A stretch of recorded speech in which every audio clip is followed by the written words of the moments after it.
काला यारकान क्या है। एक और अहम बात कि जिस माँ को हेपेटाइटिस बी और सी है वो अपने बच्चे को दूध भी पिला सकती है। अस्सलाम वालेकुम जी, पिछली वीडियो में हमने बात की थी कि जॉन्डिस क्या होता है, पीला यारकान क्या होता है, ये कैसे फैलता है, इसकी अलामात क्या हैं और इसका इलाज क्या है। इस वीडियो में हम बताएंगे जी कि काला यारकान क्या है, क्रॉनिक हेपेटाइटिस किसे कहते हैं, इसकी वजह क्या है, ये फैलता कैसे है और इसकी अलामात क्या हैं, इसकी इन्वेस्टिगेशंस क्या हैं, इसको डायग्नोज कैसे करते हैं और क्या इसका इलाज मौजूद है, इलाज हो सकता है या नहीं। तो सबसे पहले मैं आपको बताऊं कि जी हेपेटाइटिस क्या होता है। लीवर में इन्फ्लेमेशन हो जाती है, जिगर में सूजन हो जाती है और अगर ये सूजन 6 माह से ज़्यादा अरसे तक रहती है तो उसको बोलते हैं काला यारकान यानी क्रॉनिक हेपेटाइटिस। तो सबसे पहले हम इसकी वजूहात देखते हैं, इसकी काजेज़ देखें क्या वजह है। तो सबसे पहली वजह इसकी हेपेटाइटिस बी और सी, और जो हेपेटाइटिस बी है ये 5 से 10% काले यारकान की वजह है और जो हेपेटाइटिस सी है ये तकरीबन 60 से 70% काले यारकान की वजह है। दूसरे नंबर पे हमारे पास आ जाती है जी अल्कोहल। जो लोग शराब पीते हैं उनको काला यारकान हो सकता है, उनमें लीवर सिरोसिस भी हो सकती हैं। उसके बाद हमारे पास तीसरे नंबर पे आ जाती है जी ऑटोइम्यून हेपेटाइटिस। आपका अपने जिगर का मदाफ़ती जो निज़ाम है वो क्या करता है, आपके जिगर के खिलाफ लड़ना शुरू कर देता है, जिसको ऑटोइम्यून हेपेटाइटिस बोलते हैं और उसकी वजह से काला यारकान हो सकता है। और फिर हमारे पास आ जाता है जी कि हेपेटाइटिस डी, उसकी वजह से भी आपको क्या हो सकता है, काला यारकान हो सकता है, क्रॉनिक हेपेटाइटिस हो सकता है। लेकिन उसके लिए ज़रूरी है आपको पहले हेपेटाइटिस बी होना चाहिए। हेपेटाइटिस बी होगा उसके बाद आपको हेपेटाइटिस डी हो सकता है। उसके बाद हमारे पास आ जाता है जी कि फैटी लीवर।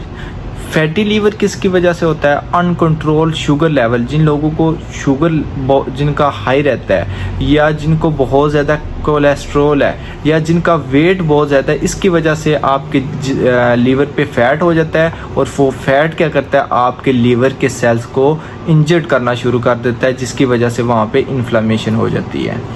तो दूसरे नंबर पे जी कि ये फैलता कैसे है, तो इसकी 3 वजह हैं। सबसे पहले ब्लड टू ब्लड यानी सिरिंजिस के थ्रू। इन्फेक्टेड पर्सन जिसको हेपेटाइटिस बी और सी हो चुका है, उसमें इस्तेमाल शुदा सिरिंज को किसी दूसरे पर्सन में इस्तेमाल करने से क्या हो जाता है, उसको भी हेपेटाइटिस बी और सी हो सकता है। इन्फेक्टेड पर्सन की नेल कटर इस्तेमाल करने, टूथब्रश इस्तेमाल करने से भी हो सकता है। और जो लोग ब्लड देते हैं ब्लड ट्रांसफ्यूजन से, यानी वो जिन लोगों को हेपेटाइटिस बी और सी है और उनकी स्क्रीनिंग नहीं होती और वो किसी दूसरे मरीज़ को ब्लड देते हैं तो उनको भी हेपेटाइटिस बी और सी हो सकता है। तो फिर दूसरे नंबर पे आ जाता है जी सेक्सुअल कांटेक्ट।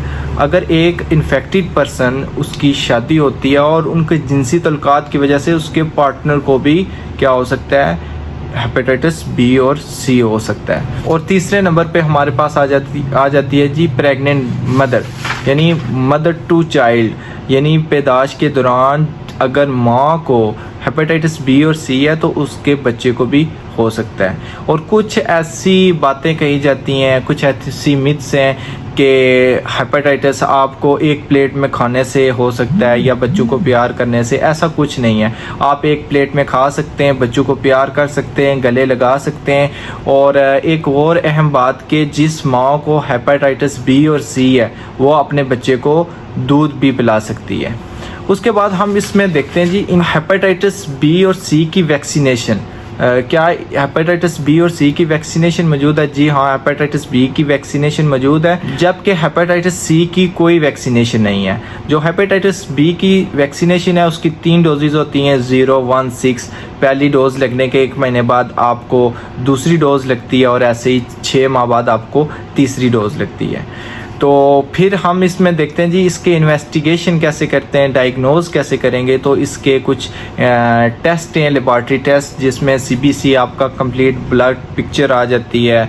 उसके बाद आपका LFTs liver function test, renal function test, RFTs आ जाते हैं। उसके बाद आपका अल्ट्रासाउंड भी आ जाता है जिसमें आपका जिगर का साइज़ देखा जाता है। उसके बाद स्प्लीन का साइज़ देखा जाता है क्योंकि पिछली वीडियो में मैंने आपको बताया था कि स्प्लीन और लीवर का आपस में क्या कनेक्शन है, ठीक है। उसके बाद इसका अगर ज़रूरत पड़ने पर सीटी स्कैन और लीवर बायोप्सी भी की जाती है।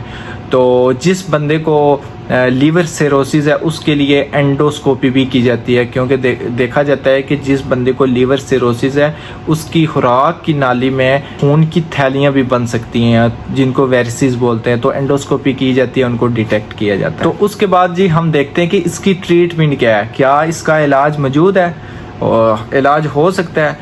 तो जी बिल्कुल इलाज मौजूद है, लेकिन सबसे पहली बात मैंने आपको सिम्टम्स में बताया है कि आपको बीमारी के पहले चंद साल आपको पता ही नहीं चलता, कोई सिम्टम्स नहीं होते, और पता ही तब चलता है जब बीमारी वर्स्ट स्टेज में पहुंच चुकी होती है।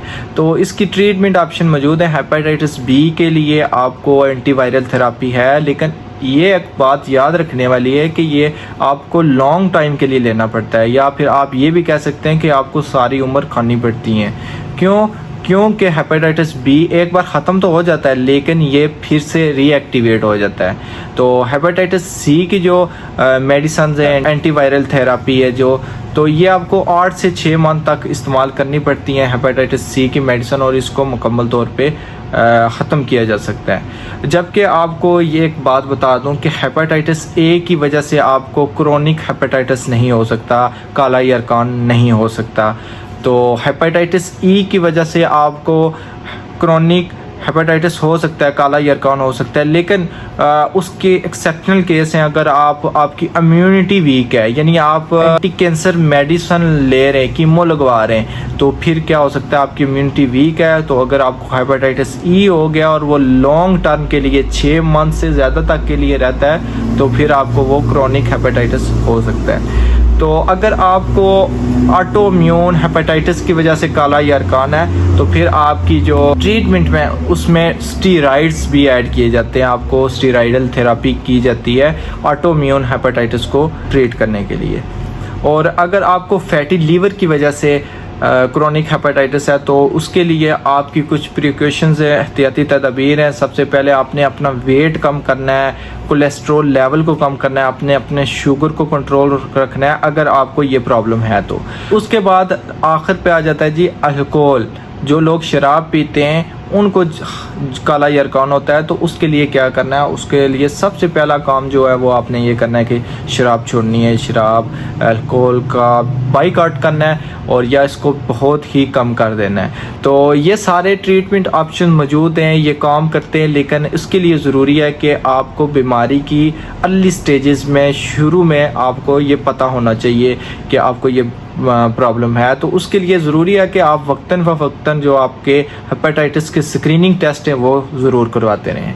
तो उम्मीद करते हैं आपको हमारी वीडियो अच्छी लगी होगी। अगर हमारी वीडियो अच्छी लगी है तो मज़ीद ऐसी वीडियो देखने के लिए हमारे चैनल को सब्सक्राइब करना मत भूलें और घंटी के बटन को भी दबा दें।